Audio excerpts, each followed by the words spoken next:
Hi, welcome to the Israel First television program with myself, Martin Blackham, looking at the news from Israel, looking at features from Israel, and we've got the Jerusalem Post, and the headlines of the Jerusalem Post says, "Nobody thought we could do it.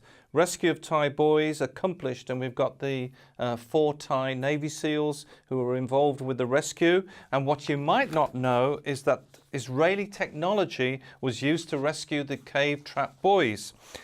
Emergency mobile communications from an Israeli firm called Maztec was used in the rescue. CEO Avi Jorisch said the systems facilitate communication in areas without reception. Because they were underground, they needed to communicate, and they were able to use this Israeli invention. It doesn't require a cell tower. It actually communicates on a kind of a relay basis, so they were able to communicate with the boys underground. So we've got in the studio today Avi Jorisch, and it's great to have you with us, Avi. Thank you so much for coming in and being with us. Thanks for having me. And speaking to our viewers today, he's come to speak about his book, Thou Shalt Innovate, How Israeli Ingenuity Repairs the World. And Avi Jorisch is an entrepreneur and Middle East expert. His expertise is in exploring global innovation trends. There are world counterterrorism and terror finance. He's worked for the United States Department of Treasury and Defense. He's been featured in the New York Times, the Wall Street Journal, CBN News, Forbes magazine, amongst others. And we really appreciate you coming into the studio today to talk about your book. Thanks, Martin. So first of all, can you tell us why you wrote the book, Thou Shalt Innovate? It's a very interesting title. In other words, it's about inventions or innovation. So why did you go to the trouble to write this, which is a good-sized book? Thanks. Most people don't tend to think of Israel as being a place that produces technology that has global reach. For those who follow Israel, they know it as the startup nation. But I tend to think of Israel as more of the light-up nation. You have Israeli technology, as I discovered, that is improving the lives of billions of people around the world when it comes to medicine, science, water tech, agriculture. Israeli technology today is in every facet of our lives and places like Africa, Asia, China, South America, and in the United States. Israeli technology is literally making the lives of billions of people better every day. Why do you think? Because I know that you're watching today and you'll say, well, I'm really into this thing about Israel having innovations and technology. Why do you think there's so many people who don't know about the inventions being done and the innovations being done? Why is it so many people in the world don't know? Because normally when you turn on your television, the first image that comes to mind is a place that has war, a place that has terrorism. The first image that comes to mind is not a technological powerhouse. It's certainly not a country that produces tech that when it comes to drugs, makes lives better, when it comes to autocomplete of Google, cherry tomatoes, etc. It's just not the image that most people have that comes to mind. And this is what I want to bring to our viewers. Israel is really, it's a force for good. Its technology literally is bringing light to billions of people. Now, one of the interesting things is, Avi, when I read the first part of your book, I was very interested because you talked about your experience during the war, during, I think it was Operation Cast Lead or Operation Protective Edge maybe, where there were missiles being fired from Gaza, and we have the code red. That's the siren that goes off, which is quite frightening really, because these missiles are for real. They can go anywhere. They're not particularly aimed at anything. And I remember when I was reading the book that you were talking about that right at the beginning, that it really affected you. So I experienced the war in 2014 with my family, and like every other Israeli, I found comfort in the missile defense system that is known as the Iron Dome. For your viewers, this is the first time in history that Israel has managed, that any country's managed to shoot a projectile out of the sky. It really is, it's Star Wars. And when I brought my children to the bomb shelters, I could see how terrified they were. And I began to realize that this wasn't the only innovation that was making a difference. I realized that my gardener was using drip irrigation. I realized that my colleague who had Parkinson's was being treated by technology that was created right here in Israel. And so I realized I had to explore this story. Israel, a country the size of New Jersey with almost no natural resources to speak of, has more startups combined than Canada, India, Japan, Korea, and the United Kingdom combined. It has more companies listed on the NASDAQ than any other country outside of North America. These are incredible statistics, and so I realized I had to tell the story. I had to figure out, first of all, where does this actually come from? And after hundreds of interviews, I came to the conclusion that the secret sauce of Israel rests on three pillars. One, it's the prophetic tradition. For 3,000 years, the Jewish people have been praying to make the world a better place. Religious Jews for the last 1,500 years have been praying the Aleinu prayer, which instructs us, among other things, to repair the world. We believe that we have a social contract with God to spread morality and social justice. Which is to help others, other nations, Far to be and involved near. in helping. To be far and near. We, for 3,000 years, we've been praying to repair the world, to cure the sick, help the needy, feed the hungry.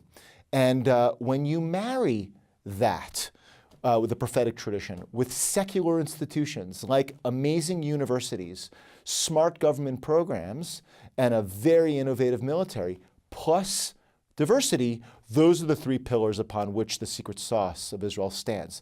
The idea of diversity, that really does fuel the country. The country has Muslims, Christians, Jews. It's one of the most diverse places on the planet. And when you have diversity, you have smart government programs, a highly innovative military, these secular institutions, plus the prophetic tradition, which encourages us to do good, you have technology really focusing on doing good.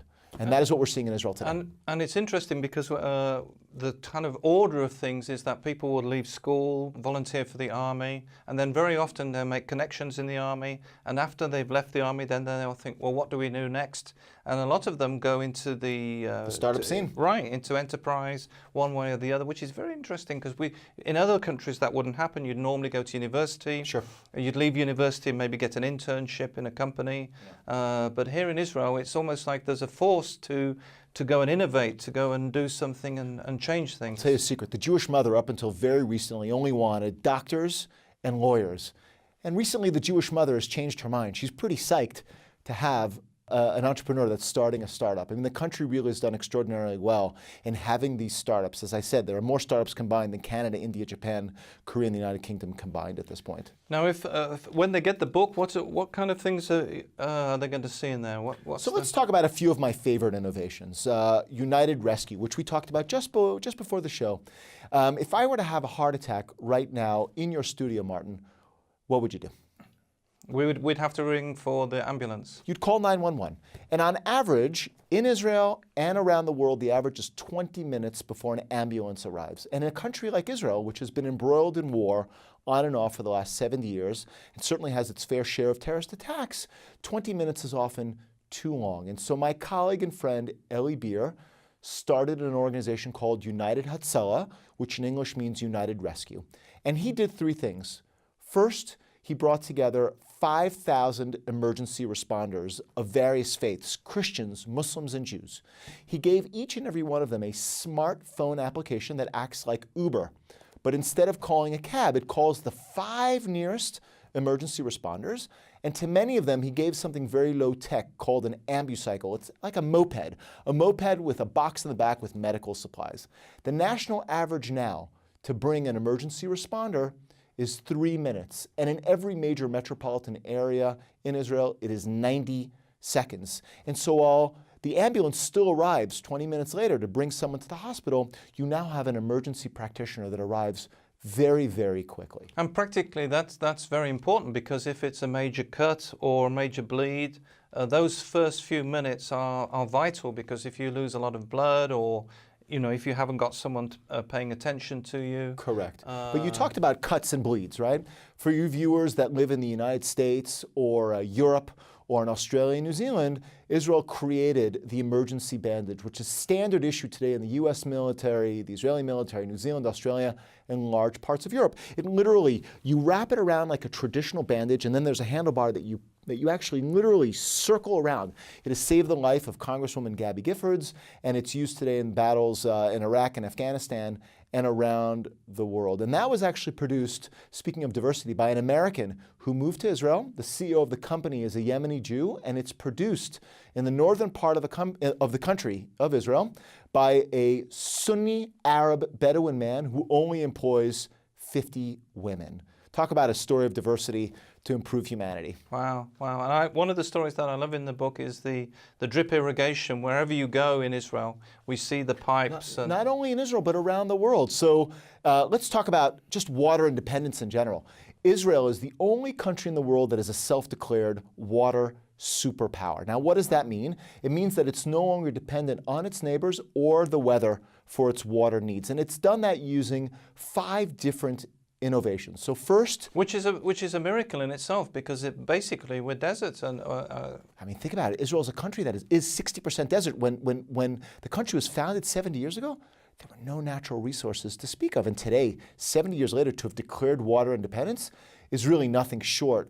It really is nothing short of a miracle, right? And it has combined these 5 different innovations, some of which were innovated in Israel, others outside of the country. So the first is desalination. The country has 5 desalination plants, which provides 80% of the potable water needs. That was originally innovated in the United States, but the man who created it moved to Israel 2 years later and perfected it here at Ben Gurion University in the Negev, which is one of Israel's largest deserts. Then you also have, as you pointed out, drip irrigation. For you gardeners in the room, it is the small plastic tubing which emits micro amounts of water, 1/3 of the water, but it doubles the yield. And it is now used by over 1 billion farmers around the world, not only in Israel, but around the world. And then you have, when you flush your toilet here in Israel, something unique happens. The water authorities remove the waste, clean it 5 times, and it is 90% of that water is recycled for agricultural purposes. Israel is the leader of the world when it comes to recycling of wastewater. The next country down is Spain at 18%, and your viewers in the United States will find this interesting. The United States only recycles about 9% of its water. And finally, the 2-button toilet. Big flush, little flush. Button 1, button 2. And as a result, Israel is now the world's leader when it comes to water. Now, that's interesting because Egypt, a country that I lived in for many years, is about to run out of water. In 7 years, it will face a water problem of biblical proportions. Iran, a country today that points its missiles at Israel, in about 20 years, 50% of its population are going to face a major water crisis and become water refugees. I tend to think that in the next 20 years, Iran will no longer be pointing its missiles at Israel, but begging it for its water experts. In the next 7 years, I certainly hope that Egypt and Israel will become even closer as Egypt faces this water crisis. But this is important as we look around the world. Israel is not the only country that faces water problems. Egypt is not, Iran is not. This is a problem that faces us as humanity. And in the news, we've been looking at South Africa, who've in Cape Town, they were saying they were going to run out this year, I think they were saying. It was supposed to originally be May or June, and up until a few weeks ago, Cape Town and the South African government refused to turn to the Israeli government for help, as they realized they were really approaching the day zero, as they call it, for water. They finally approached the Israeli government. And when you were doing the research for the book, did you meet the people who did the inventions? I certainly did. So Eli Beer, who created the United Cell, I interviewed. Nati Barak, who's the chief sustainability officer for Netafim, which is the drip irrigation company. I had the pleasure to meet. These are some of the most interesting and exciting individuals, because once you tap into the mindset of making the world a better place, sky's the limit. Look, I tend to think of, we have for 3,000 years as a collective society, we have been waiting for this moment. We have been waiting for the ability to make the world a better place. This is some of the scariest and most exciting times that we've ever experienced as the planet Earth. We're experiencing some of the greatest challenges facing humanity, and Israel is batting above its weight. Israel is certainly contributing in a special way. Look, I have colleagues and friends that have multiple sclerosis. There are 2.5 million people on the planet that have multiple sclerosis. Over half of them are being treated with drugs that are innovated here in Israel, Copaxone and Rebif. For your viewers who might have Parkinson's, the treatment that most people who have Parkinson's experience is called deep brain stimulation. You put an electrode in the back of the brain, in the basal ganglia, and you pulse it. Deep brain stimulation was originally innovated in France, but for Parkinson's, that methodology was first discovered that you pulse the basal ganglia right here in Jerusalem at the Hebrew University. The only problem was, how do you actually get to the exact spot in the brain? And my colleagues and friends, Imad and Reem Yunus, discovered that every part of the brain emits a unique sound signal. And so in order to get to the exact spot in the brain, they create a device that literally gets you right to the spot. Because if you don't, you could kill someone or literally turn them into a vegetable. Right. And Imad Reeves Yunus's technology is now used in thousands of hospitals around the world, in Israel, the United States, Latin America, Asia, and even Africa. And I think this would be a great book for those who are watching today, and you're somebody who advocates for Israel. It's something you can tell your friends, you can tell people, and also become knowledgeable about. I think this is one of the other things, Avi, is that you want to inform people that they'll be... I want this to be the story by which people understand Israel. Certainly, there's no lack of problems that this country faces, and there's no single narrative that fully defines the state of Israel. But there's no denying that Israel has extraordinary innovators that are bound together not by religion, money, or stature, but rather a desire to do good, save lives, and make the world a better place. Let's take Imad and Reem Yunus, for example. This is a Christian Arab couple that's based in Nazareth that is literally taking this technology and making the world better, improving people's lives that have Parkinson's. When it comes to multiple sclerosis, water, science, medicine, this is the story that I want people to understand Israel by. This is a moment that we've been waiting for a long time, and this is exciting. And one of the things that I found very interesting in the book is about the ecoskeleton, the kind of like not a robot, but a kind of a thing that you put on to enable you to walk. So how does that work practically? Do you have to lie down and they fit this thing on you? So let's break that down for your viewers. Okay, so Amit Gopher, a man who, PhD doctor, experienced a horrible ATV accident about 30 years ago. And he snapped his neck and became a quadriplegic. In other words, he stopped having the ability to use his legs and his arms. And he got extraordinarily depressed. He realized that the wheelchair had not changed in 2,500 years. The Chinese originally innovated it. And so he went to Google, and he discovered that humans have a skeleton, but there are certain animals that have an exoskeleton, like crabs and scorpions. And he thought, I wonder if I could create an exoskeleton for a human being. And so practically, it literally hugs. It's a device that hugs a human's legs. Does it kind of clip on? How does it work? Clips onto the legs, and you wear the backpack. There's a backpack that acts as a battery. And talk about the lame shall walk again.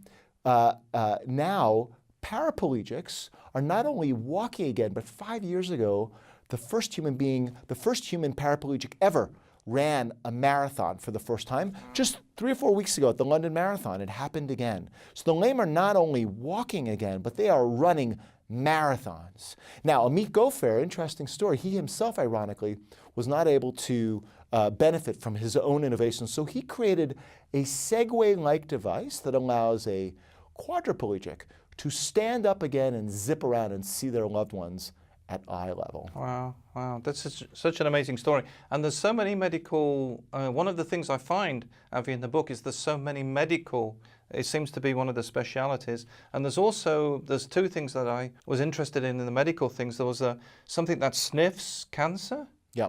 So the Technion, another Christian Arab professor at the Technion, which is the MIT of Israel, discovered that you could have a very sensitive device that essentially is able to sniff whether an individual has lung cancer as a result of the olfactory system smelling a little bit differently.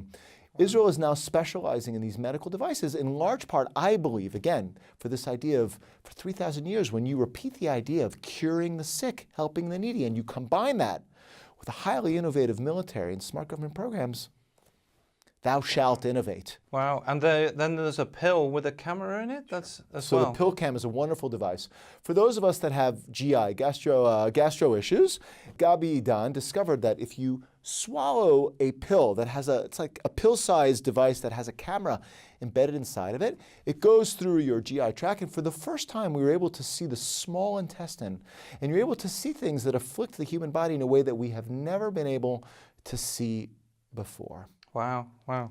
And they can get the book. I know that Geffen Publishing in Israel, you'll be able to get the book from there. They're also able to get the book from Amazon. Amazon and Barnes & Noble. Do you tour talking about the book? So I go around the world. I'm excited to report that the book will be published in at least 10 languages over the course of the next 6 to 18 months. We've signed contracts for Bulgarian, Chinese, Czech, Korean, Indonesian, Spanish, Vietnamese, and Hebrew, and the list will hopefully grow. This is a story that I hope will be exposed to many, if not all, of your viewers. Wow. And, you know, it's really a book to help you, that you'll be able to understand what's going on in Israel, the Israeli innovations. And so tell us a bit, you know, when you were writing the book, how did you put it all together? Because you had all these innovations. Did you... You know, how did it come together? I traveled to Israel quite a number of times, and I literally tried to go to every one of the headquarters of these innovations. And I used modern technology to really interview as many individuals as I could. I had the great privilege to interview several hundred individuals multiple times. And it was exciting to see. This is a story that most people are not aware of. And as you go through life here in Israel, people tend to think of the country as being sand. At worst, sand and deserts. At best, a place that is afflicted with war. And that is not the heart and soul of the State of Israel. Ben-Gurion declared the existence of the State of Israel 70 years ago, and he did something interesting. He declared two things. First, he said, Jews are all welcome to come home. The gates are officially open. After 2,000 years, Jews are welcome to come home. But he said something else that was really interesting. He said, Israel has the great privilege and the obligation to tackle some of the gravest challenges facing the 20th century. He seemed to be saying that the very heart and soul of the State of Israel, the very raison d'etre of the country, was not only to enrich and improve the lives of its own citizens, was to make a difference for those around the world. And we're seeing that today. All you need to do is come to Tel Aviv and see the ecosystem that is there. You live right outside of Jerusalem. Next time your viewers come to Israel, I encourage them to not only go to the Western Wall or the Church of the Holy Sepulchre or to Nazareth or to Masada. Go see where United Rescue is based. See the fact that Christians, Muslims, and Jews are tied together by a mission to make the world a better place and save lives. Go to the very southern part of the country and see where drip irrigation was created. Go to the Weizmann Institute or the Technion, which is producing some of the most interesting technology today. The Technion is a very interesting institute, isn't it? It's been here, I think, since even before the State of Israel was created, and it's really a high-tech place that people go to, want to learn, to study. It's one of the reasons why the country has really succeeded. Again, you have the people of the book have created one of the preeminent institutions of higher learning, and the Technion is in large part responsible for a lot of the technology coming out of this country, and is producing technology at look, let's take another amazing innovation, the Nano Bible. Okay, right. I don't know if any of your viewers are aware of this. The smallest Bible on the planet has been produced that literally fits on the tip of a pin. It really goes to show that the total collection of humanity's knowledge can fit on something extraordinarily small, and it has repercussions on how much we can actually learn and move forward. And I recently interviewed the former head of Intel Israel, and he said to me, he said, you know what the biggest problem facing Israel today? I said, what is it? He said, it's a lack of talent. I said, what do you mean lack of talent? This is the startup nation. This is a country that is producing technology at a high rate. He says, how many people graduate from the Technion every single year? I said, I don't know. He said, a couple of thousand. And then you sprinkle that with people who come out of the military. It's some of the most elite units. He said, think about what we could produce if you could actually graduate 5,000, 10,000, 20,000 people. And this is where I believe that the State of Israel is going to really go over the course of the next 5, 10, 15, 20 years. And I'm excited to see it. We are moving. We're pivoting from the 20th century, and now we're moving on to the knowledge economy. Amazing. And Israel is at the forefront. This is a country the size of New Jersey that is batting far above its weight. If they want to know more, Avi, they've got to go and get your book, Thou Shalt Innovate, to get all the... As I like to joke, thou shalt read, Thou Shalt Innovate. Wow. Your readers can learn more at avijorisch.com or on my Twitter handle @AviJorisch. Thank you so much for coming in today. Thank you. And appreciate you sharing with our viewers. And thank you so much for joining us. Shalom, dear friends. We carry on the Decalogue, and you remember it's the 10 Commandments. And in Hebrew, we say Aseret Advarim. This commandment is the 6th one. So you remember we spoke about the 5th one, which is more towards God. And now we're looking at the 5 last one, which is more towards mankind. And this one is a very short one, and is like, you shall not murder. In Hebrew is lo tirtzar. And so when we look at this name, sometime in the Bible, different version we say do not kill. But this is different. The real name is from ratzar, the verb ratzar, which means to slay, to murder, or also destructive activity, or to break, or to dash to pieces. So the Bible never used this name when people go to war, because sometimes you have to defend your country, and the goal is to bring peace. Sometimes you have to have war, like Abraham had to go to war, but he was a man of peace. So when we say murder, is really an unlawful killing, and is always resulting in blood guilt. So the truth behind that is that we are made in the image of God. And even our life is a gift from God, it's given to us. So we shouldn't take our life because we are precious, and we shouldn't take also the life of others because they are made in the image of God. So it's really this concept that we have to see. But sometimes people have to go to war, sometimes people have to defend themselves and they are killing somebody. And there is consequences of that, but it's not blood guilt because they didn't intend to murder somebody, which is very important to see the difference with that. Now, we look also at another concept with that is like sometimes we can murder with our words. So we can look at this commandment also, not just murder, taking the life of somebody, but murdering with the words of when we are speaking to people. So we need to be careful what we are saying. Another thing also is like taking the reputation of somebody by killing with our words too. So we need to be careful with these things. And also in another level to be sensitive, not to embarrass people, to them personally, or also to speak about somebody embarrassing, again, it's about the reputation of the people. So we are looking at the sixth commandment, which is do not murder, or you shall not murder. And in Hebrew is lo tirtzar. And this is what we've done again today. See you next week. Bye.